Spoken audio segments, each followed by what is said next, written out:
දැන් අද වාගේ කෝස් එකේ කීවෙනි දවසද? දෙවෙනි දවස නේද? ඔව්. ඒතර දෙවෙනි දවසේ විදියට අපි අද දවසේ කතා කරේ මොනවද? අපි තමයි ඇනලයිසින් සම්බන්ධ මුලින්ම ඩිස්කස් කරන්න පටන් ගත්තනේ.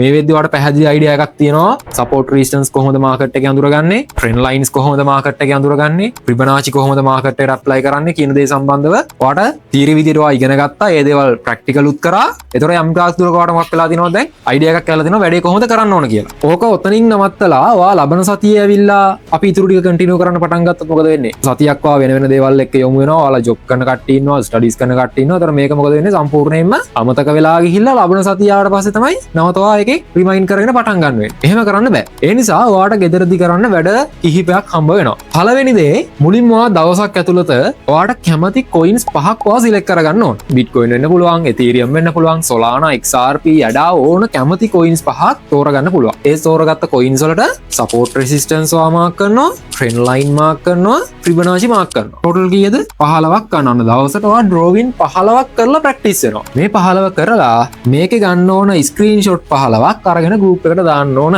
සපෝට් ටීම් එකේ ඉන්නවා. ඒ හැමෝම එකතු වෙලා මොකද කරන්නේ? ඔයාලගේ ගෲප් එකට දාන හැම ස්ක්‍රීන්ෂොට් එකක්ම එකින් එක චෙක් කරලා බලනවා කොතනද ඔයාට වැරදිලා තියෙන්නේ, මොනවද ඔයාගෙන් වෙලා තියෙන අඩුපාඩු. හැම දෙයකටම ඔයාව කන්ටැක්ට් කරගෙන ඔයාට වැරදිච්ච තැන පැහැදිලි කරලා දීලා ඒක හරියට කරන්න ඔයාට එතනින් එහාට කියලා දෙන්න පුළුවන්. ඇයි මෙහෙම කරන්න කියන හේතුව මොකක්ද දැන්? දැන් මට තිබ්බනේ ඉතින් ඔයාට මේ ටික කතා කරපු ටික ළමයි ලබන සතියේනකොට ප්‍රැක්ටිස් කරන් එන්න කියලා ඔයාට කියලා යවන්න තිබ්බනේ. එහෙම නොකරයි මෙහෙම දවසක් ඇතුළත අනිවාර්යෙන් මේච්චර ප්‍රමාණයක් ඔයා වැඩ කරනකොට ඔයාට ෆික්ස් කවුන්ට් එකක් දෙන්නේ ඇයි? ෆික්ස් වැඩ ප්‍රමාණයක් කරවන්නේ ඇයි? ඔයා මේක ඇතුළතදී කරන්න ඕන දේ තමයි මොකද්ද? ට්‍රේඩින් කරන මේ ෆීල්ඩ් එක සම්බන්ධව ඉගෙන ගන්නකොට ඔයා කරන්න ඕන දේ ඔයා පුළුවන් තරම් ඔයාගේ නොලෙජ් එක දියුණු කරගන්න, නොලෙජ් එක එකතු කරගන්නවා මහන්සි වෙන්න ඕන. හැබැයි කොච්චර නොලෙජ් එක පස්සේ ඔයා දිව්වත් වැඩක් නැහැ. ඒ එකතු කරගන්න නොලෙජ් එක මොනව කරන්නේ නැත්නම්ද? ප්‍රැක්ටිස් කරලා ඔයාගේ එක්ස්පීරියන්ස් එක ඔයාගේ ගොඩනගා ගන්නේ නැත්නම් ඒ කිසිම දෙයකින් ප්‍රයෝජනක් ඔයාට ගන්න වෙන්නේ නැහැ. ඒ වගේම සමහර තැන්වලදී මේ කරන ඩ්‍රෝවින්ස් වරදින්න පුළුවන්. ඒතර ඒ වරදින්නේ ඇයි? ඔය කියන දේවල් ගැන හොඳ එක්ස්පීරියන්ස් එකක් ඔයාට ගොඩනගා ගන්න පුළුවන් මේ සතිය ඇතුළත හරියට වැඩ ටික ඔයා කරගන්න. ඒතර ඔයාලා හැම කෙනෙක්වම